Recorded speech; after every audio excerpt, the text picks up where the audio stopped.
Good morning, my name is Ruth, I'm one of the pastors here, and today we're continuing with our series Recentering. This is a timely series because this is a tough time for many of us. Of course, there's the global pandemic going on with all the health impacts and economic impacts. There's depression, anxiety, many people are hurting. We're also in the final stages of a very divisive election season, in case you hadn't noticed that was going on. And whatever your political affiliations, I think we can all agree it's been pretty ugly. There have been some really horrible things said and done. Voter suppression has been blatant, violent threats have been made, the future feels far from certain. And at the end of the service today, actually, instead of having breakout groups to chat, we're going to have a short time of prayer for our country as we head into the final days of these elections and for peace and healing. So if you're able, please do stay online after the service and join us in praying for our nation. But the problems we're currently facing and the environment in which we find ourselves can seem overwhelming at times. And at other times, it can just leave us feeling drained and heavy, exhausted. So the focus of this series is to listen to and respond to Jesus' call to come to me, all you who are tired and heavy burdened, and I will give you rest. And we're doing that by looking at various practices, very simple, down-to-earth things that we can do to take care of ourselves and to recenter ourselves away from the anxiety and the strife and to focus on God's love for us. And we're not doing that to stick our head in the sand, proverbially speaking, or to put our fingers in our ears and live in denial, but we're doing it because we need to be centered. We need to be at peace in order to be able to engage well with the world around us. So 2 weeks ago, we looked at reflecting inwards and extending compassion to ourselves.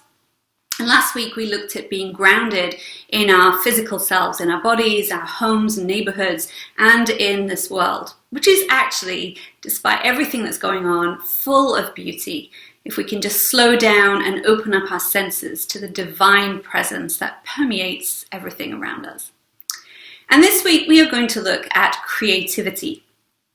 Now, just saying that word, probably some of us are mentally checking out. We're thinking, oh, this one's not really for me. I'm not very creative. Anybody thinking that? I say it a lot. I don't feel myself to be a very creative person.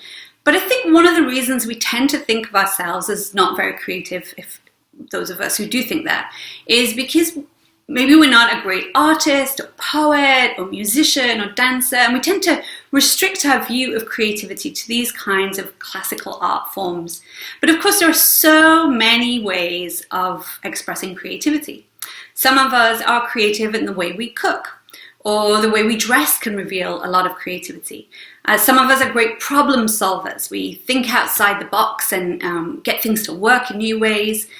Some of us think up games to play with our kids. Some of us are great at playing pretend. Others are great at telling stories or building things, or, the list is endless. It seems we can be do just about anything creatively if we try. In fact, last year, creative was among the 10 most used words in professional profiles on the networking site LinkedIn. We want to describe our jobs as creative.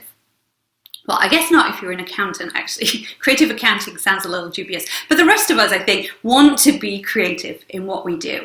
And it's not just work, but life itself is an act of creativity. The photographer Jan Phillips wrote this: "It is blasphemous for any of us to say, I am not creative. All we do is create. We have desires and we create experiences from our desires. We have experiences and we create stories about these experiences. We wake up every day to an empty canvas of 24 hours, and every night we go to bed having created our masterpiece for the day. We can do this consciously or unconsciously, but we all do it nevertheless." Creativity is for all of us. We are all creating every day, whether we recognize it or not. But intentionally engaging creatively can be much more than that. It's much more than that kind of passive life is creation. It can be a way for us actually to connect with ourselves and with God. It can even be considered a spiritual practice. Let's watch and listen to this brief clip which asks the question, why make creativity a spiritual practice? And I think the clip is pretty creative itself. Most people think of creativity as a hobby, a pastime, or a way to spend your Saturday afternoon. Yet the dictionary tells us that to create means to cause to come into existence, to make, to originate. Creativity is the act of bringing that which does not exist into existence. It is the art of bringing forward that which has previously never lived. It is the remarkable experience of bringing something out of nothing. To be creative means to become intimate with your divine power. Now, in order to bring something new into the world, you must be willing to go into the unknown. Just as the poet might listen inwardly and stay open for the next word, and just as the artist might pay attention to the images that arise from within, creativity asks that we have one foot in what is known, or existence, and one foot in what is not known, or non-existence. To be creative, you must be willing to bring together form and formlessness, being and non-being, fullness and emptiness, nothing and everything. Creativity, in fact, requires the union of human and divine. I think that's interesting phrasing. Creativity requires a union of human and divine. Scripture too indicates that we are called to be creative, and that creativity is a reflection of a divine characteristic, or a participation even in that divine characteristic. We looked at Genesis 1 last week, but we're going to look at it again from a slightly different angle. We read in Genesis 1, "In the beginning, God created the heavens and the earth." And it goes on. God created humans in his own image. In the image of God, he created them. Male and female, God created them. So the very first characteristic of God that's given in Scripture is that God is creative. And we are made in God's image, which suggests that we too are made to be creative. And we see this creativity celebrated throughout Scripture as people develop agricultural practices, they write poems, they build temples, design beautiful objects, cook meals, sing, sew clothes, and do all kinds of other creative things. We are made to be creative. As Madeleine L'Engle phrased it, creativity is a way of living life, no matter our vocation or how we earn our living. Unfortunately though, right now, there's a very good chance you don't feel creative. Studies have shown that early in the pandemic, at April-May time, there was a distinct rise in creativity as people, through necessity, came up with new ways of doing things, and as they used their time in new ways. However, many people report that the novelty of the situation has kind of worn off by now. Many of us actually don't want to bake bread week after week. We've perhaps taken a few classes online or thought up some new ways of celebrating a birthday without actually going anywhere, but it's kind of got old now and we might be in a bit of a slump. We're just kind of hanging in there rather than leaping out of bed in the morning, eager for another opportunity to be creative and innovative. Although if you are still leaping out of bed, embracing the creativity of the day, then that is awesome. Keep going, you're amazing. But if, like me, not so much, don't be discouraged, because you are not alone, not by any means. Many people are reporting a loss of creative energy for reasons that are well documented and have been for a long time, way before this pandemic. So first is stress. That's not a surprise. Stress can very often lead to a loss of creative energy and motivation. Second, distraction. Too many competing demands, as well as a loss of structure to our day. It's hard to be creative if we're juggling responsibilities and we don't have time set aside to be creative. Third, lack of exercise can leave us feeling lethargic and unmotivated. Some of the studies I was looking at emphasized exercise early in the morning, but I'm not a morning person, so I am not putting that on my slide. Fourth, we need to be well rested to be creative. Yeah, that one appeals to me a bit more. All of these factors, of course, can compound each other. Lack of exercise, stress, lack of structure, they can all cause problems with sleep, which in turn can add to stress and so on. So these are all quite basic and tangible factors, and I think the solutions are pretty obvious. Most articles seem to propose the same kinds of things. First, sleep. Make sure you're getting enough rest. Next week, actually, we're going to just focus on rest, so we won't say anything about that one today. Second, be kind to yourself. Show self-compassion. And that, of course, was our first week in the series. Third, get outside, both for exercise and inspiration. We talked about that last week. Structure your day, have some kind of a routine, and build in time to be creative. It probably won't happen otherwise. Try something new. There are lots and lots of classes online. Many are free or they operate on a pay-as-you-can basis.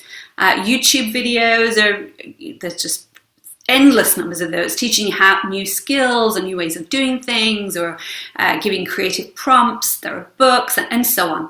There are so many resources that can help us to try a new creative pursuit. I'm going to put a couple of links in the chat box, but if you found some fun resources, please do share them with us all. That would be great.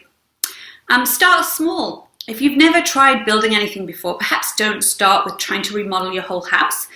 Maybe you can build a shelf first and see how that goes, and keep going. As you keep trying new things and strengthening your skills over time, you'll have a much greater capacity for creativity. Okay, well, that's all pretty straightforward. God's made us to be creative, to express this divine attribute of bringing new things, beautiful things, helpful things, things that stretch our imagination into the world. But so what? Does it really matter? I mean, next to fighting injustice and serving people and loving our neighbor, does creativity really matter?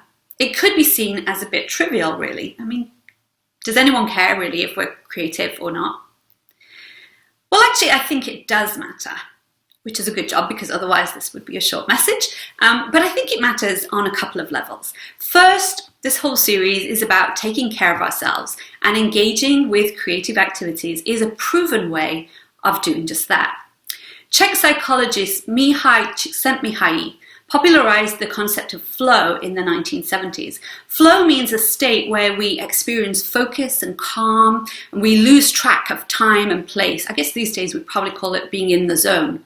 But Csikszentmihalyi claims that our nervous system can only process 110 bits of information per second. Listening to the average person, he says, takes up about 60 bits per second. So that's why we struggle to really listen to two people speaking at once. And when we get totally absorbed in doing something that's creative, that we enjoy, that takes up the capacity of our nervous system. So we can't process the environment around us. We can't think about our worries or dwell on our regrets. We can't even track the passage of time. And so we lose ourselves, as it were, in that experience in that moment. And psychologists tell us that this is actually a good thing to do. It gives us a mini vacation and decreases stress. It releases dopamine, a natural antidepressant, and may even protect against dementia. So creativity is good for us physically. God made us to share in the divine attribute of creativity. Many of you know Amanda, a long-time member of Cedar Ridge. Amanda is actually an art therapist. So creativity and how that can be good for us is something she knows a lot about. So I asked Amanda if she could share her particular perspective on all this. So let's listen to what she has to say. Hi, my name is Amanda Bechtel. I am a member of Cedar Ridge and also an art therapist professionally. And Ruth asked me to speak to you guys a little bit about creativity through the lens of an art therapist. So for those of you who aren't familiar with art therapy, basically it's a way of working therapeutically that doesn't involve the language of words, or words are not the primary language.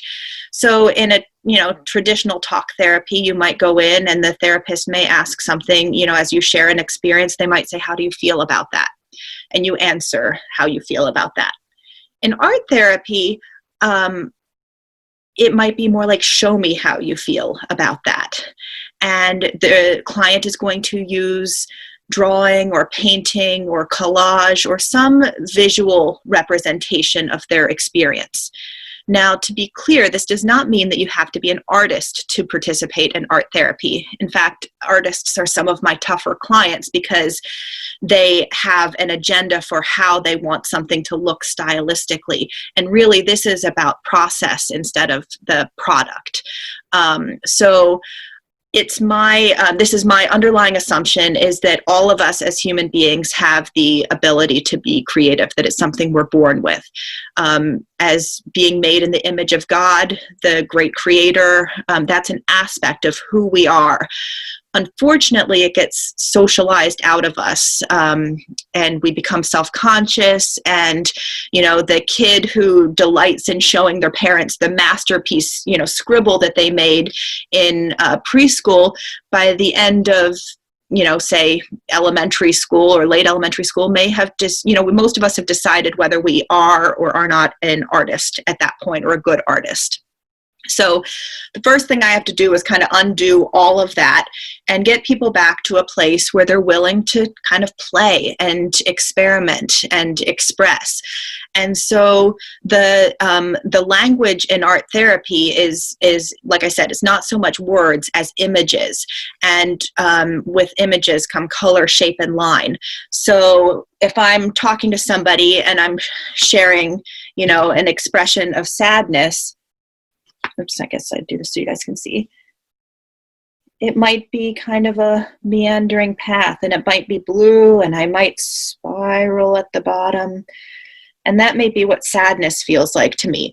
But if you asked me to express anger, that might be a little bit more pointed, and it might be a little bit hotter. And there might be some pressure, and for me, it might be a little red. If you asked me about feeling ashamed, I might do a little gray dot, because when I feel that feeling, I just want to disappear. And then my personal favorite would be anxiety. And I'm sorry, I'm not holding this very clearly, but for me, anxiety is like, let's put them all together over top of one another, and we're going to make one giant knot of emotional mess. And honestly, this is all the skill that is necessary to do art therapy, because what it's about is tapping into the internal experience and then expressing it authentically. There's I think a reason for the cliche that a picture is worth 1,000 words. An image can hold all kinds of tension and paradox, and it can be this and it can be that, and it can hold all kinds of conflicting emotions. But as soon as I start to talk about it, I get down this path and then down this path and down this path, and it's hard to hold all of that at the same time. So one of my favorite things about art is the way that it can hold the complexity of and the paradoxes of our experience without needing to make it either or. But what I find most satisfying in this process is when people come to me kind of identified with a diagnosis. So I work a lot with clients who struggle with eating disorders, and they come in and, they are their anorexia, or, somebody who is struggling with substances, they are the addict. They are, somebody is, they feel like they are their depression. And in working in learning to trust themselves and trust their instinct and trust their vision and trust their inner knowing, they are getting to know themselves, my clients are, and then also developing a new identity as a person who is creative. Some even go so far as to reclaim the identity of artist, even though they are not going to be, displaying their work in any galleries. But it's a sense of identity that I think is really healing and powerful for all of us to kind of reclaim as we are able. So, you can, if you're interested in exploring at home, you can do a Google search for art therapy interventions. And I think the first thing that pops up is, 200 prompts.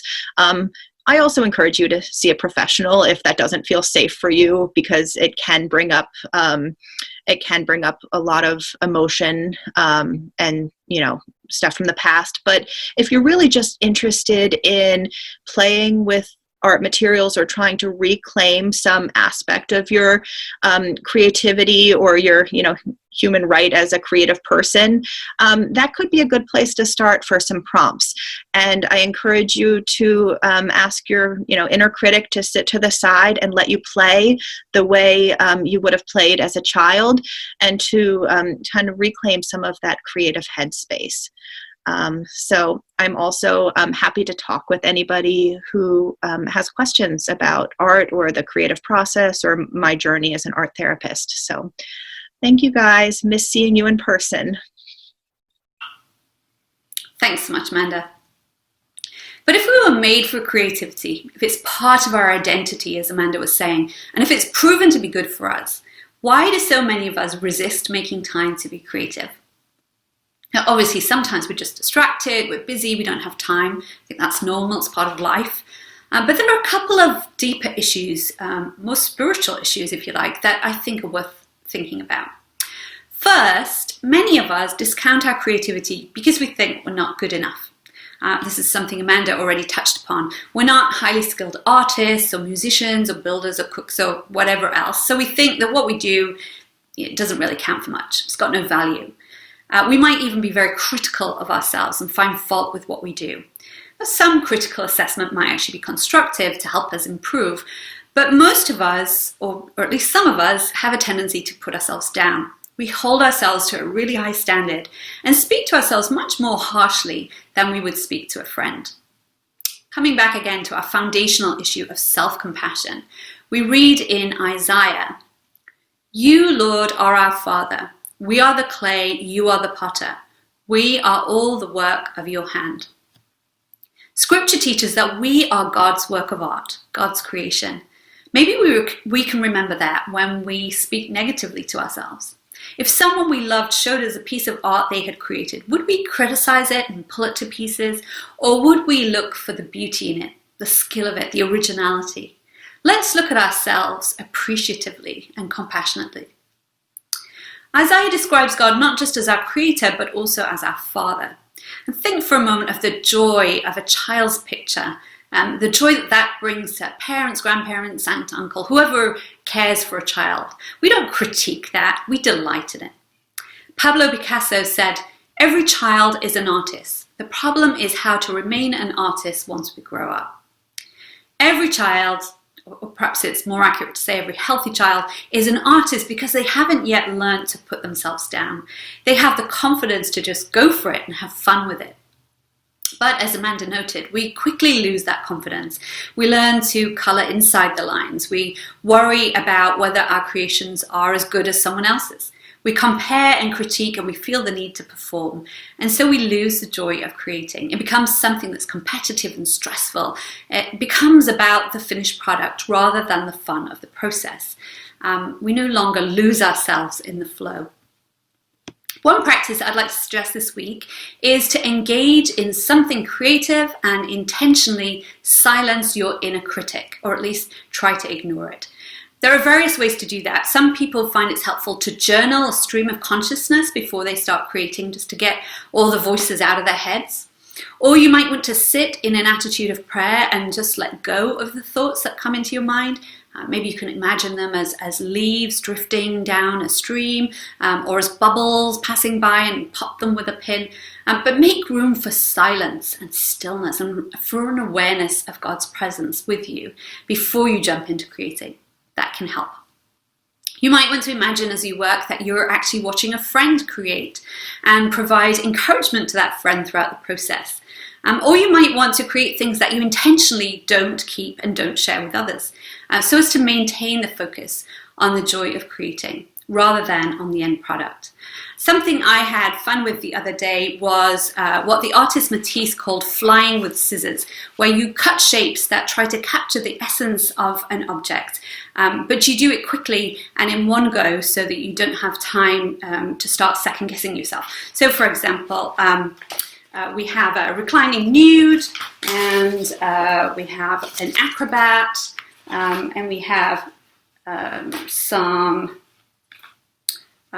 things that look like things in nature and so on. Again, no judgment. It's about the process. It's not about the project. And in fact, when you're done, you can just throw these away because it's not about the product. It is about the process. Creating something transient or holding our creations lightly can help us to overcome our inner critic. It focuses back on the process. But whatever works for you, play around with those ideas, give it a go. I'd encourage you to ignore all the voices that say, oh, this is a waste of time, or it's not very good. Just give something creative a go. Letting go of the end product brings me to a second reason I think some of us resist making time to be creative, and that is we prioritize being productive. We think we don't get to play anymore because we're adults and we've got lots of responsibilities.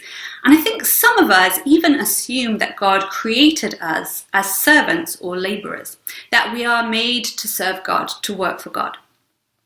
Now, serving is important, obviously. I'm not at all saying we should just live selfishly, do whatever makes us happy and ignore everyone else. Clearly not. Serving is central to what it means to follow Jesus.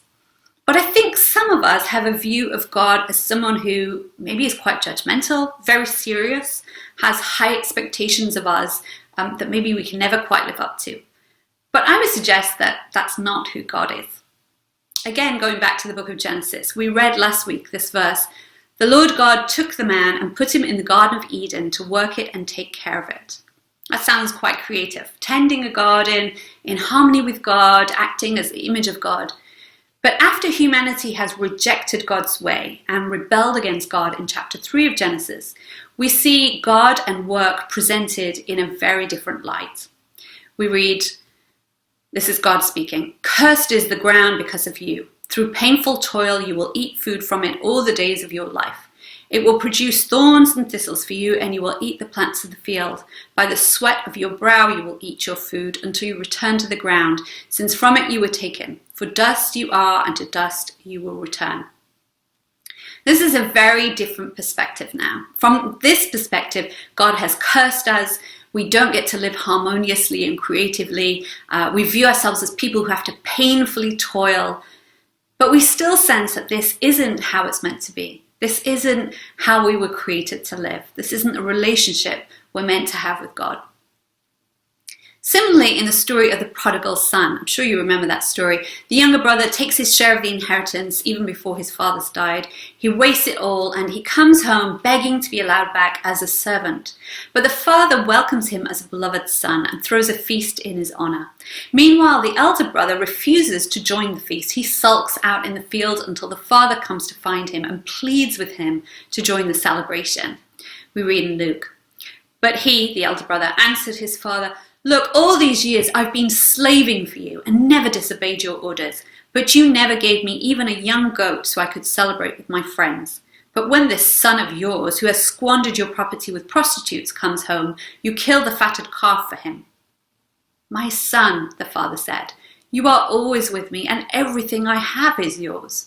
But we had to celebrate and be glad because this brother of yours was dead and is alive again. He was lost and is found." It's clear from this story that the father never asked his son to slave for him. To work alongside him in creative partnership, sure, but not to become a slave, a mere laborer. The father totally rejects that idea for both his sons. God doesn't ask that of us. We are God's children, not God's servants.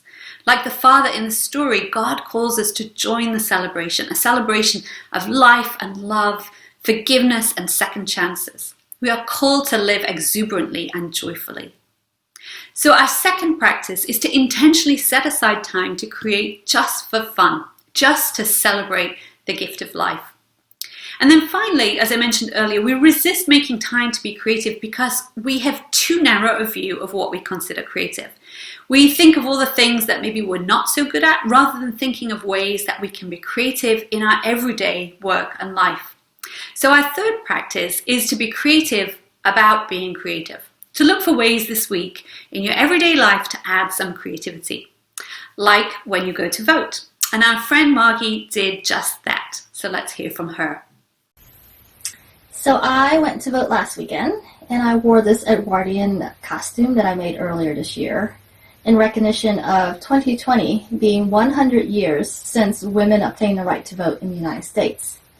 And when I was doing the research on the type of clothing that women wore in the early 1900s, I found out that the Chinese, who've been in the United States since the mid-1800s to late 1800s, were not given that right. And that was because of the Chinese Exclusion Act, which lasted more than 60 years in the United States. And the act banned immigration, specifically for the Chinese, and it banned citizenship.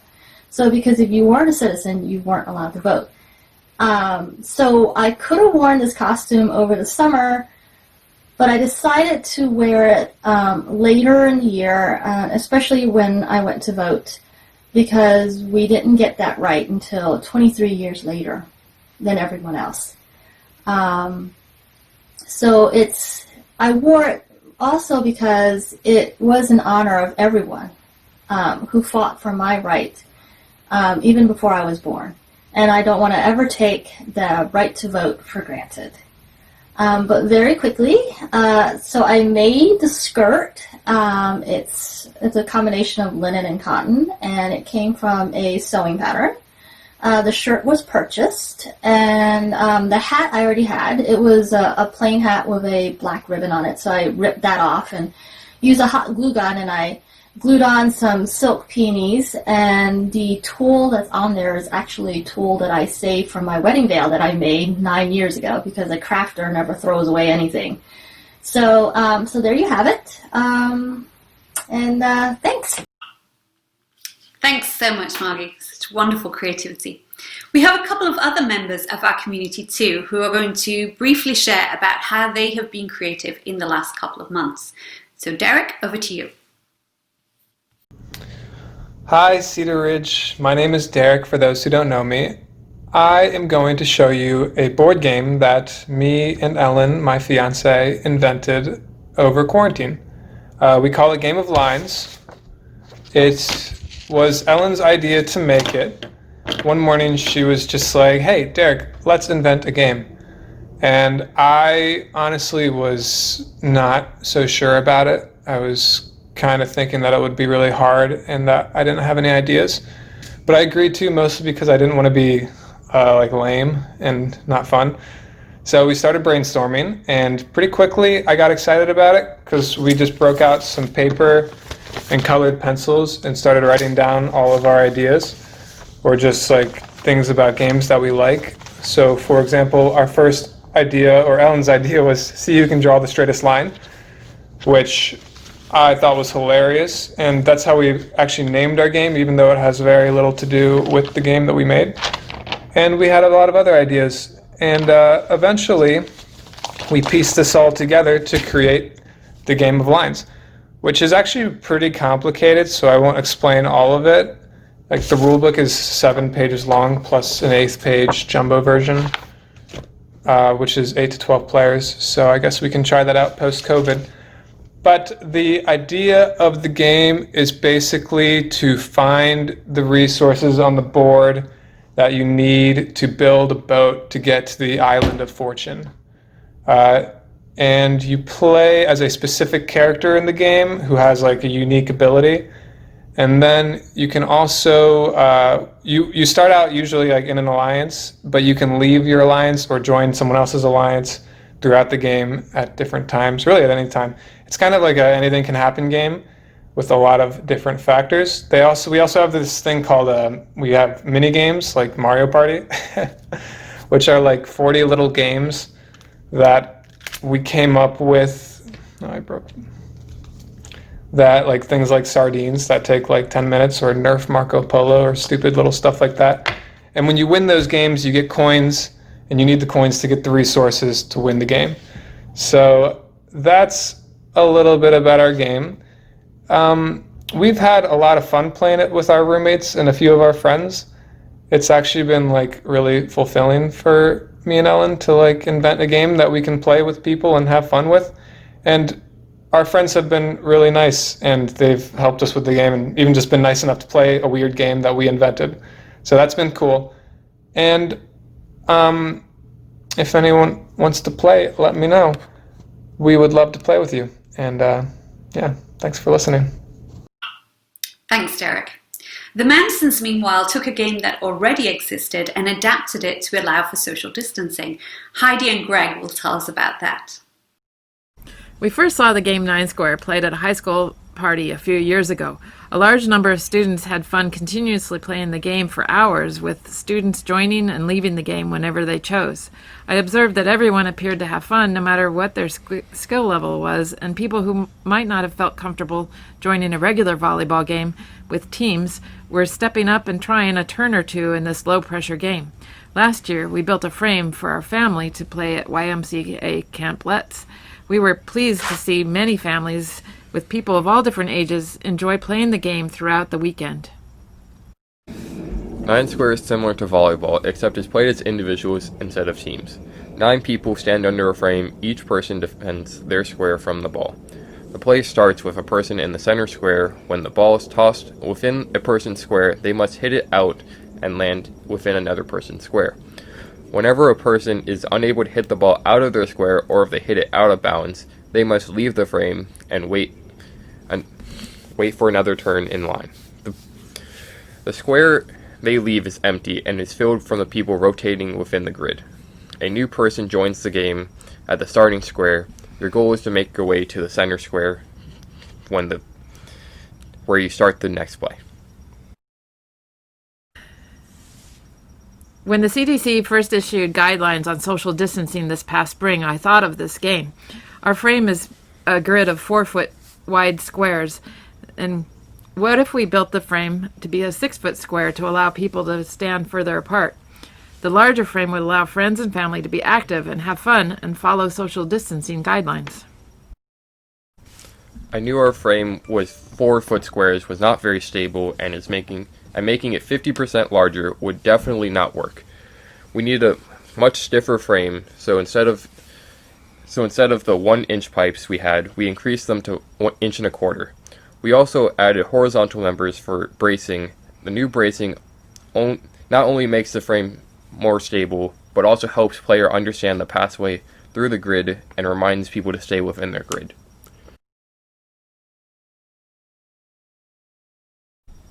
We have temporarily constructed our new frame between the farmhouse and the barn. We invite all families to bring a ball and have fun playing the game at any time. The grid has 9 squares, but the game can be played with less people. If you have more players, the extra people just need to stand in a line and space themselves 6 feet apart. Please limit the total number of people in your group to be within the current Montgomery County guidelines. Please also remember to wear a mask at all times when gathering with people outside your household. Have fun, everyone. Thanks so much, guys. That's great. So I hope you will see this as an invitation to be creative in whatever way you can. This is not yet something else on the to-do list. It's not a moral imperative, it's a gift. We are invited by God to play, to create, to imagine, rethink, let go of rules and boxes and the proper way of doing things, and have fun celebrating life. So I'd really invite all of us this week to find some way to lose ourselves in creative joy. There are detailed suggestions for how we might do this in the discussion questions for this week, including things like going for a walk with your camera, playing with paint, eating something new, no bats, please, no bats. Telling stories, painting colour, finding a new use for something that's broken, and so on. And as always, you can find these materials on our website. We're going to take communion now. Communion is symbolic of so many different things. One thing we can focus on today is that feast that the Father holds in celebration of his Son coming home in the story of the prodigal son. God's own rejoicing and celebration of us returning to God. So let's eat and drink with joy this morning as the Fullers lead us in communion.